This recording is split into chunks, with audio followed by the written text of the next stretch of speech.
Hello, everyone. Welcome to a special edition, Christmas edition of Jam Bets.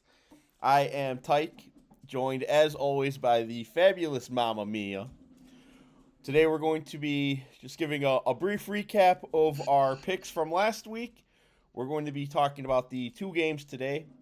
On Christmas Day, we have the Chiefs versus the Steelers and the Ravens versus the Texans.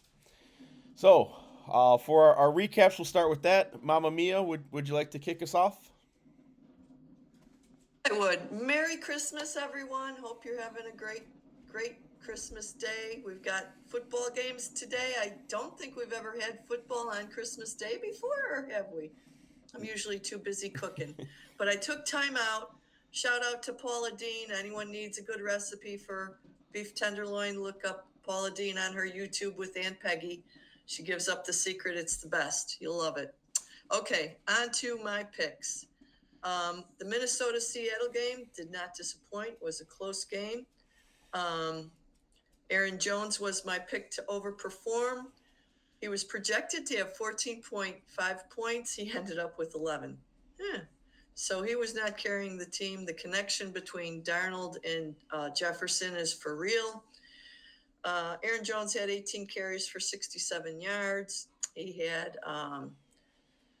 3 of 5 targets for 26 yards, no touchdowns. So he wasn't really, he was more of a bust, actually. So didn't do so well on that side. And then on my underperformer, I picked the Redskins defense.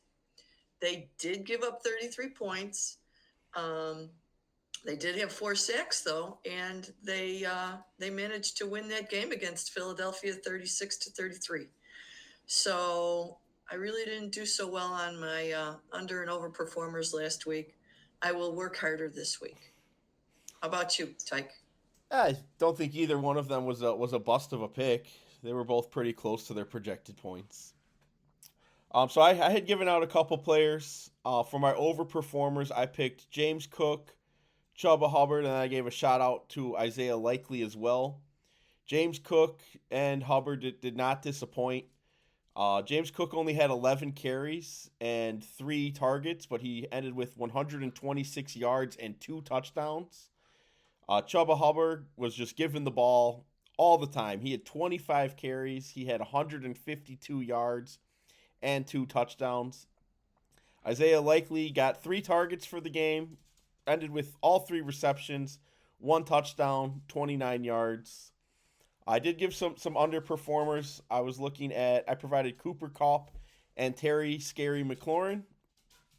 Cooper Kupp only had 3 targets. He did catch all 3 of them, but he only ended with 24 total yards. In PPR formats, he got 4.5 fantasy points. Wow. And then Terry McLaurin did have a pretty good game. That was a bit of a shootout, which I was not expecting. Terry McLaurin had 6 targets. He caught 5 of them, ended with 60 receiving yards and a touchdown. So Scary Terry had about 15 fantasy points, which was a little bit above the projection. I did not see that game being so high scoring. That was a very entertaining game. All right, so we will move on to the Christmas Day games. We have the Chiefs versus Pittsburgh starting off at noon Central Time, and Chiefs Texans, I believe, is slated to kick off 15 minutes after that game, even if there's Baltimore. overtime. Or sorry, yeah, Ravens versus Texans. Yep. So, Mama Mia, who are you looking at for today? Ooh, baby. So Kansas City is going into Pittsburgh. This is like a Super Bowl game to me. It's unbelievable. It's a must-win game for the Pittsburgh Steelers. They have the Ravens on their tail. Um, Kansas City is favored by 2.5 points. I think Kansas City has way too many offensive weapons, but the matchup is going to be that best offense against the defense. Andy Reid versus Tomlin. I mean, this is epic, right? But the weapons are Pacheco and Hunt and Kelsey and Gray and Hopkins and Hollywood Brown, and that defense is humming. Pittsburgh does have the all-time lead of 23 wins to 14 versus the Chiefs. The last time they played was a playoff game on January 16th, 2022. Kansas City did win at home, 42-21. So, you've got that going for you. Last week, Kansas City beat Houston 27-19. Kansas City had time of possession 34 minutes. They rushed the ball 28 times, 124 yards for two touchdowns. They completed a bunch of passes, 260 yards, another touchdown. Yeah, they had third downs of 7 out of 13. So this defense can get after. I don't think Holmes is very hobbled by the ankles. So, and Pittsburgh gets Pickens back this week. So that's going to be a big uptick for them. Last week, the Ravens beat up the Pittsburgh Steelers pretty good, 24-17. Injuries, there's no Joey Porter for Pittsburgh, and Skyrondek, the wide receiver, is out. Kansas City is missing Connor, the D-back, and DJ Humphries off the offensive line. TJ Watt is my player to watch this game. He needs to have the best game of his season right now. This is his Super Bowl right here. I think that he's going to have to put that together. And my underperformer for this game is going to be Hunt. KC rushes the ball 112 yards per game, and Pittsburgh defense gives up 102 yards per game. So again, it's, in order for Pittsburgh to win this game, one guy cannot make a mistake like he did last week, Russell Wilson.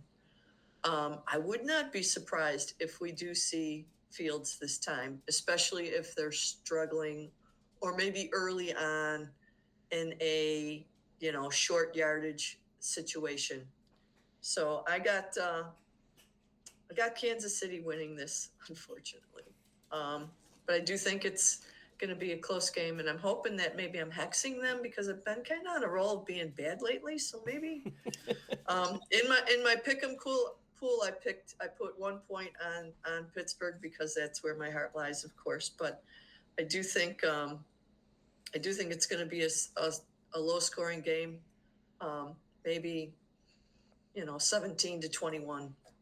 Kansas City wins, but I think it'll be a battle of the defenses, hopefully. But you never know. Pickens and Wilson might just, it's either going to be a low scoring game and the kickers are going to do well, or it's going to be a shootout. Because Pittsburgh is not afraid to throw the ball down to Pickens at all.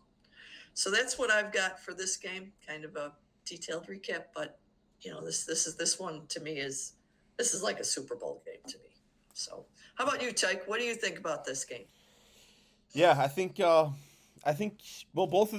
four of these teams just played on Saturday. So it's a very short week for all four teams. I did contemplate taking kickers as my overperformers. I did steer away from that. I see this, these are playoff type games. I see them being low scoring. Yeah, I am going to steer away from the kickers. I'm going to take two players. I don't have any underperformers. I only have two overperformers, one from each game. So Chiefs versus Pittsburgh, I will be taking Hollywood Brown. Short week. Last week he was the favorite target for Mahomes. He had 8 targets last week, which, I was watching the game. It seemed like he was getting the ball or a target nearly every drive. However, Brown actually only ran 15 routes in that entire game. So Brown was getting over 50% of targets when he was actually running routes, which I think was pretty outstanding. Last week, Baltimore. I'm sorry, I have Baltimore on here. Oh yeah, last week when the Chiefs played Baltimore, Baltimore ran man coverage 72% of their defensive plays, which is significantly higher than what they've done for the season. So we'll be looking out for that. Pittsburgh does run man defense as well at about 30% of the time, and that's really where Brown was doing his damage. So I think with a short week, I don't expect a ton of changes. There's not a lot of game tape on Brown on the Chiefs yet as well, so I think that may go in his favor. So I'll be watching and picking Hollywood Brown as my sleeper pick to overperform. With all those weapons over there, he may still be flying underneath the radar. I don't know if Tomlin would let that happen, but they've got a lot of other people to focus on. And again, that short week I think bodes well for him. So moving on to Ravens Texans, I'll be taking probably a very popular pick. I'm going to be taking Nico Collins today as my overperformer. Ravens are allowing 174 wide receiver receiving yards per game, which is the 30th most in the NFL. On top of that, Nico Collins has over 4 yards per route ran against man coverage. And I just stated that last week the Ravens ran man coverage at 72% of all plays. So that is where Nico is most dangerous. I'm not expecting the Ravens to run man coverage nearly that high, especially against this dangerous of a receiver. But Baltimore does still run man coverage at a pretty significant clip. And Nico Collins is great against every coverage. Really kind of struggles a little bit against cover 2. But Baltimore only runs cover 2 at 13% of defensive plays. So I'm not really seeing Nico have much of a problem today. We'll be curious to see how the Ravens scheme, if they put, double coverage, someone over the top. But if they come out in man coverage and really try to sell out against the run, I see Nico Collins having a big game.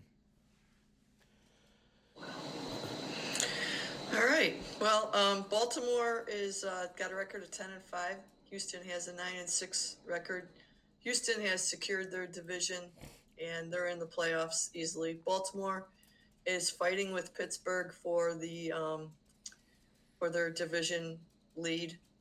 They both have a record of 10-5, so Baltimore really needs this win. I'm gonna pick for my underperformer. I didn't pick an overperformer for this game, but I'm gonna pick on Joe Mixon again. I think the rushing defense of Baltimore is gonna be too much for them. They are the number 1 rushing defense. They've only allowed 83 yards per game. And Houston's running is number 18, as is their passing game. They're 18th ranked in the league.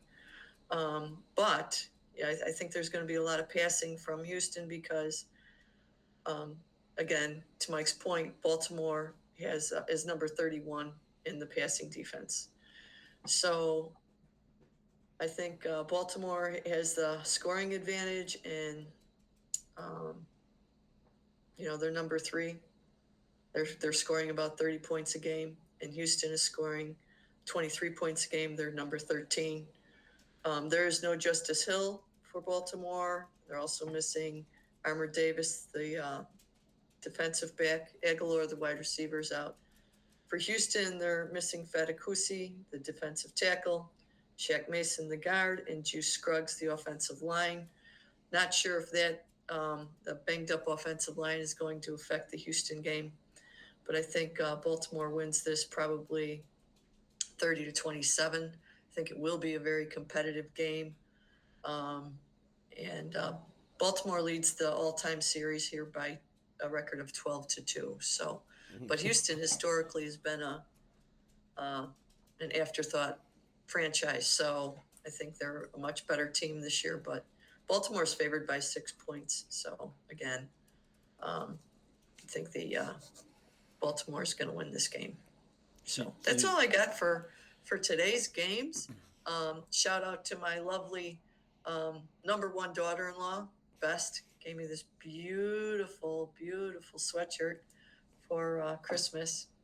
You're such a lucky guy, Mike. Oh, yes, I know I am. All right. Thank you, everyone. We will be back with more games from Week 17. Merry Christmas, everyone.